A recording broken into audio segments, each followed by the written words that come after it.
ห้องโล่งแล้วเด้อพี่น้องเด้อโอ้ธรรมดาไวอยู่ได้ล่ะใช่ว่าสิเอาอันน่ะทางนอกน่ะเนาะว่าสิเอาแบบคือทาง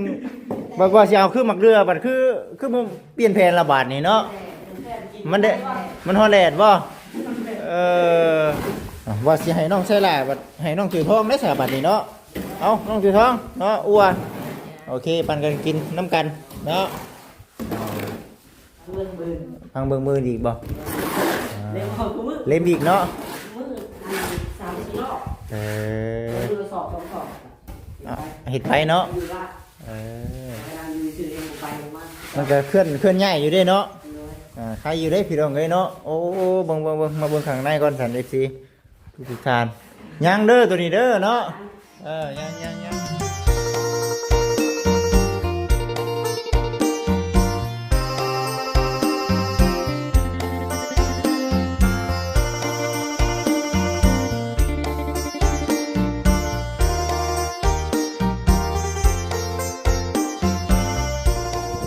โดยพ่อแม่พี่น้องเอฟซีทุกท่านเนาะมืดผ้ามืดฝนมาเด้อพี่น้องเด้อเมื่อวานนี้บุญบั้งไพ่เมื่อวานนี้ก็ได้เนาะหลายผู้หลายคนก็ยังพักพื้นอยู่ประชันดินกำลังม่วนประชันเมื่อยเต้นเมื่อยพ่อนเมื่อวานนี้เมื่อนี้ค่อยขอพักผ่อนก่อนเด้อประชันนะพี่น้องเอ้ย เอาซะเนาะปีหนึ่งมีเท่านึงหลายปีมีเท่านึงเต็มที่โลดเนาะมีชีวิตชีวาเลยสิพี่น้องเอ้ยเนาะม่วนมาชันอีกของประเพณีบ้านเฮาเนาะมื้อนี้ก็บ่จิตเองมาเฮ็ดเวียกเฮ็ดงานคือเก่าเนาะพี่น้องเอ้ยบ้านน้องใส่หลายเพิ่นงามพี่น้องเอ้ยเนาะเอาก่อนอื่นก็กราบทักทายสบายดี FC ทุกท่านผู้รักผู้ใหญ่นำเด้อเนาะขอขอบคุณในหลายที่เข้ามาเบิ่งมาชมพี่น้องเอ้ยเพิ่งพาใส่ FC นี่แหละบ่จิตเองก็ได้เนาะกันสิมาถ่ายดูอยู่ผู้เดียวบัดบ่คักได้บ่แม่นแนวเด้พี่น้องเอ้ยเนาะต้อง FC นำเนาะเพิ่นคอยซัพพอร์ตโฆษณาเนาะผู้รักผู้ใหญ่เพิ่นคอยซัพพอร์ตในเรื่องให้เป็นสะพานบุญให้บ่จิตเองก็ดีใจพี่น้องเอ้ยเนาะเอาจ้ะเนาะคอยเบิ่งไปเรื่อยๆพี่น้องเอ้ยนี่เด้บ้านน้องไสละเนาะก็ถือว่างามนี่เด้เนาะถือว่าสวยงามเนาะสิเป็นทั้งครอบครัวได้ก็ตามแต่พี่น้องเอ้ยเนาะที่ผู้รักผู้ใหญ่เพิ่นมอบหมายงานให้นี่บ่จิตเองก็ถือว่าดีใจหลายบ่จิตเองก็ช่วงวังนึงนี่ก็ไปบ้านน้องดาเพิ่นเดี๋ยวสักมื้อเดี๋ยวสิไปหาน้องดาเพิ่นอีกวันเสาร์เนาะวันเสาร์วันอาทิตย์เดี๋ยวสิเข้าไปหาตอนนี้ยันน้องๆเพิ่นของทำเฮียนยังบ่ได้พอเนาะถือว่าผู้รักผู้ใหญ่เป็นมอบหมายงานให้ดีใจหลายเด้อเนาะแล้วก็สืบต่ออยู่ที่บ้านน้องสวยทองเนาะป้าโตสวยงามเนาะใกล้สิแล้วใกล้สิทั่วได้นี่เอาอันนี้พี่น้องเนาะอัวเนาะผู้รักผู้ใหญ่เป็นชื่อให้น้องดาวแหละเป็นเล่นกันกับบ่จิต2 โลเด้อเพิ่นบ่จิตเด็กได้แบ่งมาให้น้องครอบครัวน้องสวยทองได้ละกินน้ำกันเนาะ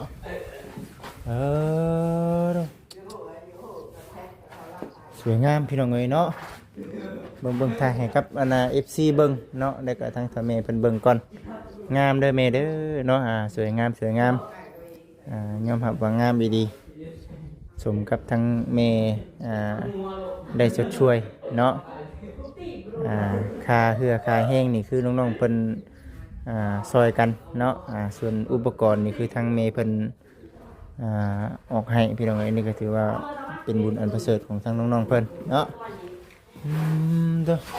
คุณน้องถือทองเอ้ยเนาะเอาสบายดีเชื่อเด้อสบายดีโอเคแล้ววาส่งนี่เนาะสบายดีวาส่งเนาะโอ้เนาะกำลังขึ้นปูนเนาะโอ้ถือว่าห้องนี่เลี้ยวได้นี่เนาะห้องโล่งใช่ว่าอะไรกันเนาะห้องโล่งเลี้ยวเด้อพี่น้องเด้อโอ้ธรรมดาไวอยู่ได้ล่ะใช่ว่าสิ สิเอาอันน่ะทางนอกน่ะเนาะว่าสิเอาแบบคือทางว่าสิเอาคือมักเรือบัดคือมันเปลี่ยนแผนละบาดนี่เนาะมันได้มันฮอดแลดบ่เออมากินทางในก่อนเนาะอ่า แม่นอยู่เปลงมักเรือให้ทางในเกลี้ยงก่อนว่าซั่นไดยันแม่นเอาเนาะแม่นอยู่เดี๋ยวคือว่าสิเอาทางนอกก่อนว่าซั่นคนไก่มามันจังเลี้ยวรถว่าซั่นหั่นนะ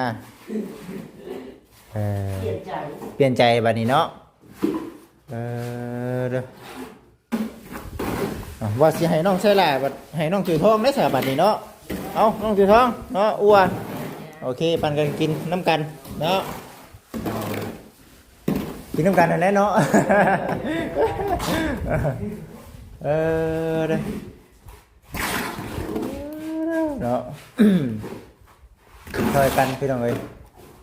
แล้วเท่ๆเนาะแล้วมื้อนี้เนาะเด้อจักฝาก็มื้อนี้2ฝาบ่ตัวนี้กับตัวนี้แม่นบ่โอ้สวยงามเลยพี่น้องเด้อเนาะงามนี่เด้ปอตัวเก่งดีพี่น้องเอ้ยเนาะสวยงามนี่คือเดียมเนาะคมแท้อันนี้ตายเนาะอีกแท้อันนี้โอเคแล้วนี่งามแล้วนี่รถเท่านี้แหละยังให้น้องจ้อยผู้เป็นคนเฮ็ดเดี๋ยวนี้เนาะ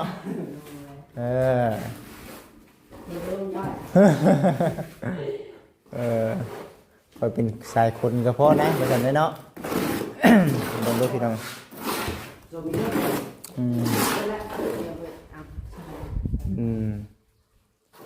สายเฮาเป็นยังไงพอบ่เบิดแล้วบ่เท่านี้บ่สายน่ะเล่มเนาะเล่มตัวนี้กล้าว่าได้อยู่ตัวนี้เนาะก็ได้อยู่เนาะผาตัวนี้นะแต่ว่าผาอื่นนี่บ่ส่งเนาะพังเบิ่งมืออีกบ่เล่มอีกเนาะ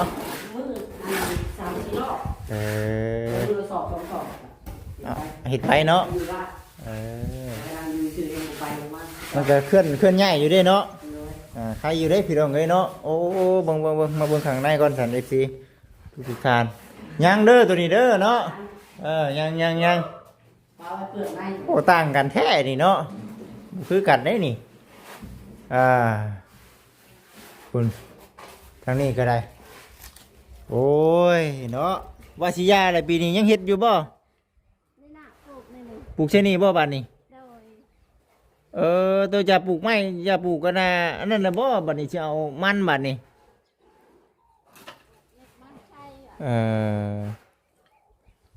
นี่มันใส่ลองเบิ่งเนาะบ่ได้นั่นบ่ใช่แม่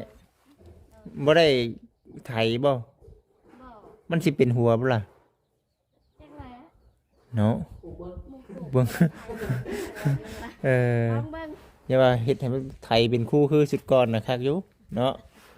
ให้สังแก้วเด้สังแก้วบ่อยู่ไปเรียกเพิ่นคือเก่าอีกแล้วเพิ่นไปอันนั้น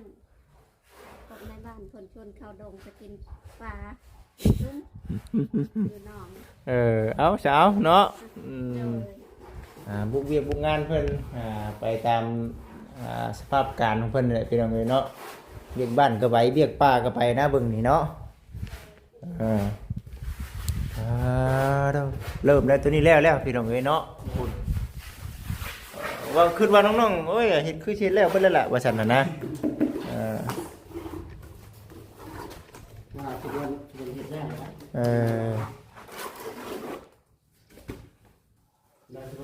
เล่มชายว่ะเล่มชายดิเล่มชายได้สวยงามพี่น้องสวยงามเฮ็ดไปเฮ็ดมากก็จนสิแล้วเนาะบัดนี้ทางในนี่มี4ฝาทางตัวนี้ก็8ฝาเนาะ8 9 10 11 12 13 14 15 16 17แล้วบาทนี่เนาะยัง17ฝาพี่น้องเอ้ยปูน10ชอบนี่พอบ่เนาะ10ชอบมาได้ เออเดี๋ยวนี้ยังจะชอบเดี๋ยวนี้ คุณนะ แม่น ยังบ่ได้นับ มันนำบ่ยังมีอยู่เนาะถ้าหากว่า10 สอบบ่พอติเอาจะเป็นยังไงเนาะเบิ่งไปน้ำกันเพราะว่าตัวนี้มันสิกลัวได้เนาะแม่นบ่โอ้เพราะว่ามันยาวเนาะมันหนาได้จนหนึ่งมากคือแต่พี่ได้พี่น้องขึ้นเทิงพุ่นเนาะแม่นความน้องเพิ่นว่าอยู่นี่เป็นแบบฝาเนาะบัดตัวนี้บัดอยู่เทิงเนาะ เบิดยุขา2ซอก 2 สอบบ่ ขาหนึ่ง 2 สอบไปดีคร่าวๆซะสมมุติว่า2 4 6 8โอ้แม่นอยู่แม่นความน้องเพิ่นว่าอยู่8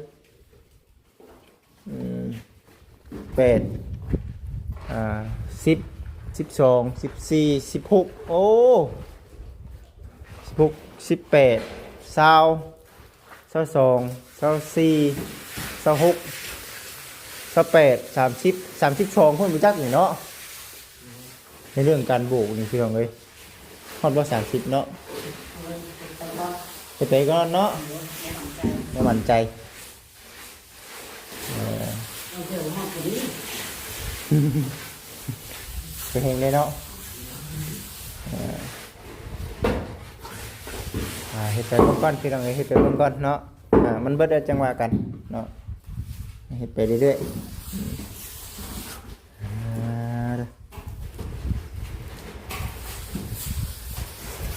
ส่งก็ได้เนาะจนเป็นเองบาดนี้เนาะเฮ็ดมาแล้วจะเป็นเนาะ เฮ็ดไปเฮ็ดมาจนเป็นพี่น้องเอ้ยบ่ส่งเพิ่น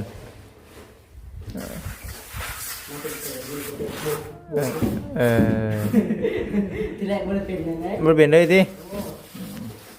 อันนี้เป็นแล้วบาดนี้นี่แหละพี่น้องเอ้ยนะมีสิบ แค่ลุงถวยสอน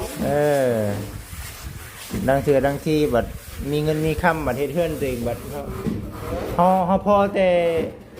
เฮาพอมีงบแต่ซื้อของเนาะแต่บ่มีงบค่าจ้างสร้างบัดมันบัดได้แก้กันไปได้บัดนี้ได้เพราะเพิ่นช่างก็เพิ่นเว้าในใดเฮาก็ต้องให้เพิ่นดีๆนะเฮาเฮ็ดบ่เป็นเด้เนาะบ่ได้แล้วว่าซั่นสิเว้านี่พี่น้องเอ้ย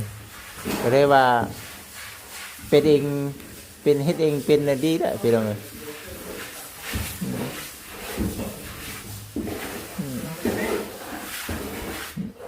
เบิ่งไปพี่น้องพุ่นตัวช่วยกันพี่น้องเอ้ยเนาะ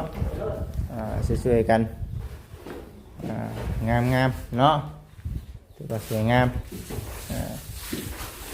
ไปเรื่อยๆผู้ทั้งนี้ก็กำลังสายผสมเนาะสายผสมเฮาเบิ่งกันไป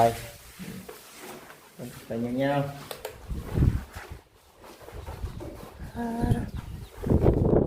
ทั้งในอยู่ในวงอ้อมนี่คือสิโอเคแล้วบ่จุนเบิ่งเท่าไหร่แล้วก็พอแล้วก็ทั้งนอกน้ำเนาะทั้งนอกนี่สิเป็นในเรื่องตัวนี้แหละพี่น้องเอ้ยเนาะสำเร็จไปแล้วอยู่หน้าบ้านเนาะตัวหน้าบ้านนี่สำเร็จไปแล้วพี่น้องเอ้ยถือว่าสวยงามอีกแบบนึงเนาะยังแต่ภายนอกเขาหั่นแหละยังบ่ทันได้สำเร็จสิ้นทั้งผู้รักผู้ใหญ่เพิ่นก็ติดตามรับชมเบิ่งอยู่พี่น้องเอ้ยเนาะตามสภาพการเนาะเพิ่นก็คอยเบิ่งคอยชมคอยติดตามเบิ่งลูกๆเต้าๆอยู่เนาะดีใจหลายที่ว่าทั้งทำไมเพิ่นได้รับได้ชมแล้วก็ FC เพิ่นให้กำลังใจเนาะภาวนาให้มันแล้วไวๆนี่เด้อว่าซั่นก็คือว่ากับนี้ก็ดีใจแหละพี่น้องเอ้ย FC เพิ่นก็โอ้เนาะอายุเฮายังจำนี้ผู้รักผู้ใหญ่เพิ่นเฮ็ดให้ซำนี้ก็ถือว่าโอ้บุญวาสนาหลายแล้วบ่จิตเอ้ยเนาะก็แม่นความรู้สึกเพิ่นว่าอยู่เด้พี่น้องเอ้ยเนาะเพิ่นเฮ็ดเฮือนเฮ็ดซ่านให้แล้วบัดนี้ก็หาเงินเองได้บัดนี้ได้เนาะหาเงินให้ได้มาใช้ในครอบครัวบัดนี้เนาะชื่อไว้เด้น้องจ้อยเอ้ยเนาะมีลูกมีเมียแล้วขึ้นเอาแล้วบัดนี้น้องจ้อยเอ้ยแม่นอยู่แล้วว่ะ สิมาบอกน้องข่อยจังเนาะข่อยวันนั้นมีเมียบ่ได้หั่นเนาะ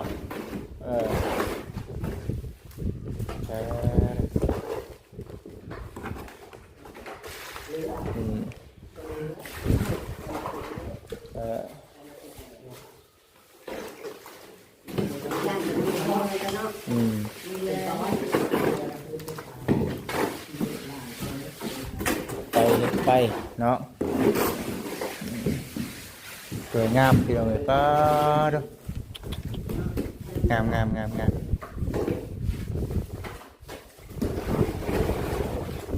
กำลังเด้อพี่น้องเด้อเนาะ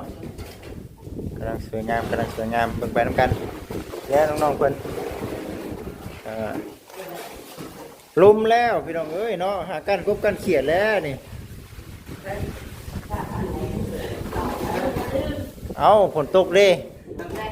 หากันเนาะมันลมมาเดี๋ยวนี่ชุ่มอยู่ได้นี่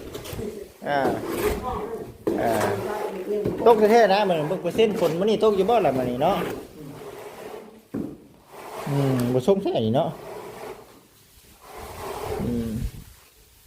ชุ่มอยู่ได้น้องจ้อยเอ้ยตกอยู่มันนี่เด้อบ่ตกชับเนาะบ่ตก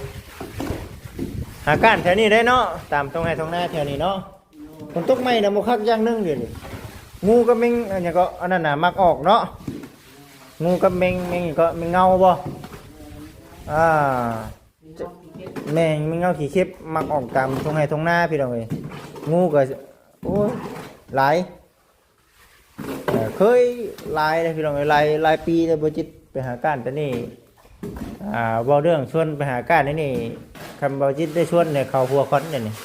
เขาบ่เคยเห็นเนาะบ่ค่อยสร้างบันไดได้พี่น้องเนาะบ่ค่อยสร้างไปหาบันไดบ่จิตน่ะน้องจ้อยน้องถือทองบ่ยังบ่เคยสัมผัสได้นี่เนาะหากบ่ยังบ่เคยสัมผัสนี่เคยท้องมาถามเล่าอันนี้มองฮอดบ้าฮอดพื้นอันนี้เจ็บดีเนาะ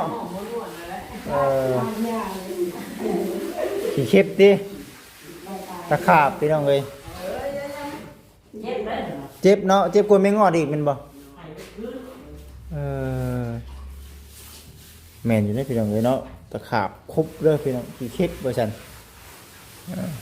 อันนี้บ่อยากพ่อพี่น้องเอ้ยไปนี่ขี้เข็บนี่เป็นระยะเนาะ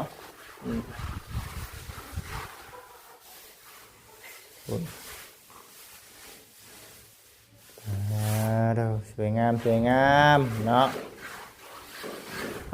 เบิ่งไปน้ำกันพี่น้องเอ้ยเบิ่งกันไปเรื่อยๆยังบ่ทันได้สำเร็จเทื่อเนาะยังสิหลายอย่างในแนวอยู่ดอกบ้านน้องถือทองก็ได้พี่น้องเอ้ยยังหลายคือว่าผู้รักผู้ใหญ่เป็นจะช่วยเนาะ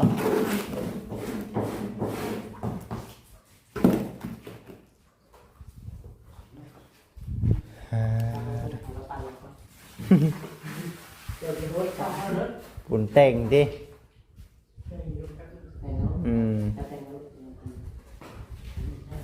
จับเหลี่ยมมาสั่นพี่น้องเลยเนาะคักได้เลยเป็นเหลี่ยมคักเก็บเชื้อดีเสาอยู่ในพี่เนี่ยเสาอยู่บ้านนี่เนาะพี่เด้นี่จับใส่จนงามเนาะลงไปน้ำกันพี่น้องเลย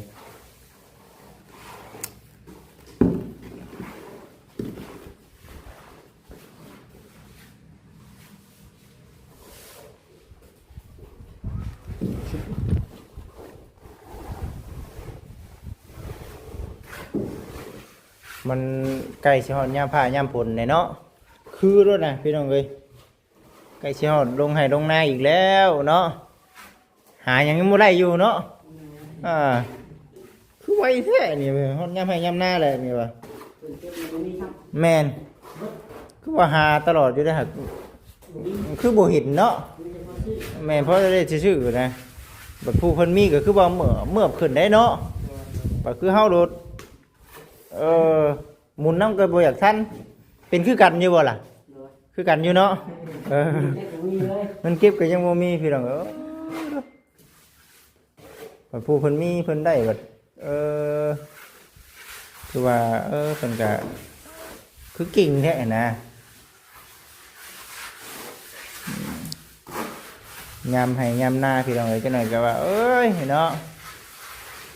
หยุดเด้อพี่น้องเด้อมานี่แหละน้องๆก็สิบ่ได้เรื่องที่ก็สิบ่ได้คอยอยู่บ้านเด้ถ้าหากบ่นั่นเนาะบ่หาว่าเวียกเฮาบ่นั่นแม่นบ่มีแต่บุกหน้าคือกันบ่บุกให้บุกหน้าคือกันคันบ่ว่ามีหยังเฮาโทรเอาแบบนี้เนาะแบบนี้ได้บ่ได้ว่าอยู่ตลอดได้พี่น้องเอ้ยบ้านบางทีก็ได้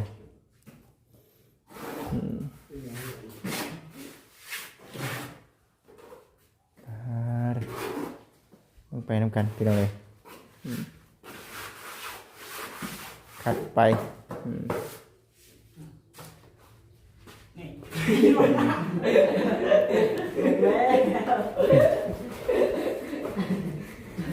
ลงเด็กเอาสิลงเด็กคู่เลยเนาะ เฮ้ยแล้วเนาะ จกปูนเราปูนเนาะ มันจกปูนบ่ตาลายเด้อเนาะตาลายตาลายเอาFCเลยเนาะยังเบิ่งขี่พา FC เลาะข้างนอกก่อนสวยงามพี่น้องเอ้ยเนาะยังว่างาม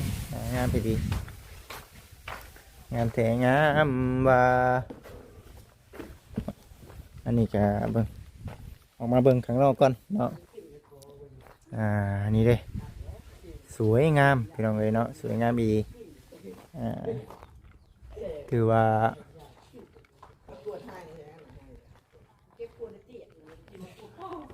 ให้กับ FC ถ่ายให้ผู้รักผู้ใหญ่เป็นเบิ่งก่อนเนาะ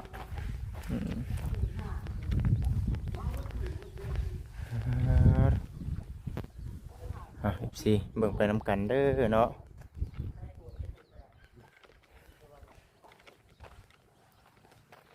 นี่ยังพี่น้องเนาะอยู่ทาง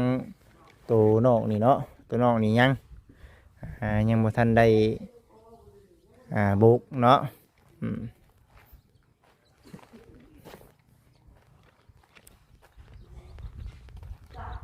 พี่น้องเอ้ยนี่คือมุมด้านหลังเนาะของทางบ้านน้องสวยทองเพิ่นเนาะถือว่าสวยงามพี่น้องเอ้ยเด้อแม่เด้อเนาะดีใจน้ำลายแม่เอ้ยดีใจน้ำน้องเพิ่นที่แม่สุดช่วยเนาะผู้รักผู้ใหญ่เพิ่นสุดช่วยอันนี้ก็ดีใจน้ำพี่น้องเอ้ยนี่ก็เป็นทั้งแม่ท่านหนึ่งท่านเดียวเลยพี่น้องเนาะอยู่ทางสหรัฐอเมริกาที่ว่าช่วยบ้านน้องใส่หลากับบ้านน้องถือทองพร้อมๆกันเลยถือว่าโอ้เนาะดีใจน้ำลายขอบคุณแม่หลายๆเด้อแม่เด้อเนาะคุณบ้านน้องใส่หลาเพิ่นก็ช่วยเนาะบ้านน้องถือทองเพิ่นก็ช่วยน้ำจิตน้ำใจอันประเสริฐเพิ่นอยู่พี่น้องเอ้ยบ่จิเองก็ได้เนาะอันนี้ก็ถือว่าย้อนอยากให้ได้พี่น้องเอ้ยเนาะย้อนอยากให้ได้ย้อนอยากให้มีแม่เพิ่นจึงช่วยนะเพิ่นช่วยซ้ำทีเพิ่นช่วยไปไล่ในเรื่องเงินเรื่องชานแต่ว่าประเภทพวกการหาเงินหาคำนี่ก็น้องๆเพิ่นเฮ็ดเองสร้างหาเองได้บัดนี้เนาะเพิ่นสั่งพื้นฐานให้ได้เพิ่นสั่งเฮือนสั่งหังให้แล้วเนาะกันสิว่าแบบคือนกคือนั่นก็ได้พี่น้องเอ้ยแต่ว่าสั่งบนที่พักอาศัยให้แล้วเนาะแต่ว่าสวยงามพี่น้องเอ้ยเนาะนั่นแหละฮะน้ำยาถูเฮือนน้องจ้อยน้ำยาถูเฮือนน้องจ้อยน้องหลาไปบูน้องจับหายเข้าตู้กินเองเนาะหักแตกกินยังฮะกินยังน้ำยาแบบกวดไปกวดอะไรจ้ามันใส่เบิดแล้วนี่บ่จักไปเฮ็ดได้เนาะไปใส่ยังนี่ขวดเปล่าๆบ่ได้เบิ่งนะแบบเอาขวดน้ำยาล้างจับผิดขวดมันมีหลายขวดดิน้ำยาล้างของน้ำล้างพื้นโอ้เนาะไปเอาอันกระตุกเป่ามันบ่คือว่าเป็นน้ำธรรมดาแล้วก็เอาไปให้น้ำกินใส่ตู้เย็นบาทกินคนกำลังอยากน้ำเวียดจอกแต่ข้างแตนนี่ยังคิวอยู่ในคอกันบ่ได้ลุงจอยบ่ได้เด้อเป็นนี่เด้อเนาะบ่ได้นอนใกล้กันแล้วว่าเนาะเมาเพลงแล้วเนาะเฮ้ยเนาะอันตรายเด้เนาะอื่นไปชื่อออกแล้วนะอื่นไปได้อึกเติบบ่โอ้เนาะ บ่ได้ต่างอยู่กั้นใจให้เนาะกั้นใจกินบ่เนาะบ่จะ กิน ฮะ แม่ก็กิน หันน่ะเนาะโอ้เหงาหลายเติบเลยพี่น้องเอ้ยเนาะน้ำยาล้างพื้นบ่ซั่นเด้อ หัวได้น้องจ้อยเนาะบ่เบิ่งบ่ได้หาเนาะขวดลึกทิ่มเลยติล้างว่าสิกินเย็นๆคักๆได้เนาะจนบ่กินน้ำมื้อวานนี่พี่น้องเอ้ยมาแต่แห่บังเบิ่งเขาเจ้าจุดบังไฟฮ้อนแห้งอยากกินน้ำบัดน้ำบ่ได้แช่ตู้เย็นใครเข้าในเฮือนบ่ได้บัดบ่แซนขึ้นเฮือนบ่แซนก่อนเด้มีน้ำอยู่ข้างนอกบ่กินมันฮ้อนเด้ถ้ากินนะน้ำเย็นบาทเดียวไปซั่นเอาโอเคสัน FC ทุกท่านเนาะถือว่าได้ถ่ายบรรยากาศนี่แหละกำลังเฮ็ดไปน้ำแน่เนาะแล้วก็กินดินทรายไปเอาอยู่พุ่นน้ำแม่นบ่ไปเอาอยู่อันน่ะบ้านน้องไชลาพุ่นแหละเบิ่งเนาะบ่จะเองสิพา FC มาเบิ่งมาชมในเรื่องปูนเนาะในเรื่องปูนว่ามันสีหลายมันสีประมาณจักสอบเนาะถามน้องๆเพื่อนได้เนาะแต่ว่าเรื่องปูนนี่ก็จะ10 สอบนี่สีบ่พอดอกเนาะก็เป็นความน้องเพิ่นว่าอยู่บ่ทรงพอว่าซั่นเบิ่งก่อนเนาะตัวนี้ก็ยังบ่ทันเบิดพี่น้องเอ้ยเด้น้องๆเพิ่นก็หาเล่มเอาเนาะหาเล่มเอาแถวๆนี่จนก็สิเบิดคือกันแล้วน้องๆเพิ่นก็ประหยัดช่วยทั้งแม่อยู่เนาะถือว่าสิ่งใดที่ว่าเฮ็ดได้ก็เฮ็ดไปมันนะยังสิเบิดแล้วเนาะทั้งนั้นก็เบิดแล้วทั้งบ้านน้องสีทองก็ได้เล่มเอานะเล่มเอาซ้ำที่เอาได้นะพยายามนี่เด้แล้วก็ฮ้อนไปเพราะฉะนั้นนี่นะน้องเอ้ยนี่เด้แต่ว่าในเรื่องปูนแล้วฝนตกเด้อน้องเด้อปูนเฮาได้เนาะปูนนี่เบิ่งดู1 2 3 4 5 6 7 8 9 10เนาะยัง10ยัง10โอ้หักกันว่านั่นก็ลองเบิ่ง10 สอบก่อนเนาะยัง10 สอบก่อนว่าสิเป็นจังไดเราฝนตกแล้วเนาะกินดินทรายนี่เลยเนาะพอได้ฮอนได้เบิดแล้วบัดนี้เนาะจนหลอนป้าดูพี่น้องเอ้ยพุ่นบ่เห็นหยังอันแรกจังว่าชุดแต่ประจัดช่วยครับทั้งเถาแม่เพิ่นว่าเขาก็บ่ได้ถิ่มบ่ได้ป้าได้พี่น้องเลยเนาะถือว่าเอาเบิดเกี้ยงเบิดกล้วยอยู่เนาะบ่ได้ถิ่มซาซายถือว่าเอาอันนี้ก็คือว่าบ้านน้องสระเพิ่นสีงามพี่น้องเนาะจืดจัดคักดีว่าซั่นปกก็คักได้เนาะฝนตกแห้งมาดีน้ำน้ำอังนี่ป้อตัวแข็งได้พี่น้องเลยเนาะเรื่องปูนนี่ฮอนย้ำผ้าย้ำผลกันเข้ามานี่คืออยากลำบากแน่ๆพี่น้องเนาะในเรื่องทางแน่ทางเขาสีมาแล้วก็จะเป็นในเรื่องการเดินทางเนาะเรื่องเวียกเรื่องงานเขาก็คือกันแล้วบัดนี้เนาะมันยับอวยยับเต่าเข้ามาแหละเรื่องเทื่อที่ก็มื่อนี้หยุดเด้อเผาเห็ดให้มาเดียวมันทั่วประชันนะพี่น้องเอ้ยกะจังใดก็ตามแต่สีพญายามเนาะปีนี้ก็ได้บ่จิตเองก็ได้เนาะสีพญายามเล่นทั้งนั้นแน่เล่นทั้งนี้แน่หมู่คู่เพิ่นก็ว่าป้าตัวยอมจิตยอมใจเนาะบ่จิตไปจ้ะจักกันใดไทยคลิปแน่จักกันใดเฮ็ดเวียกแน่จักกันใดค้าขายแน่บื้นพี่น้องเนาะไผก็ได้เนาะสู้ๆประชันสิ่งที่ขาดบ่ได้ก็ FC นี่แหละเนาะ ให้กำลังใจนี่เด้อพี่น้องเด้อเนาะเอาขอขอบคุณทั้งแม่หลายๆเด้อแม่เด้อเนาะที่ว่าให้ทั้งลูกเองเป็นสะพานบุญให้สิคอยเฮ็ดคอยไปเนาะแล้วก็เบิ่งน้องๆเพิ่นเฮ็ดไปเรื่อยๆเนาะแม่เนาะจังได๋ก็ขอขอบคุณแม่หลายๆเด้อแม่เด้อแล้วก็ FC นำเบิดทุกคู่สู่คนเนาะสำหรับคลิปนี้ขอกล่าวคำว่าสบายดีพี่น้องเอ้ยตา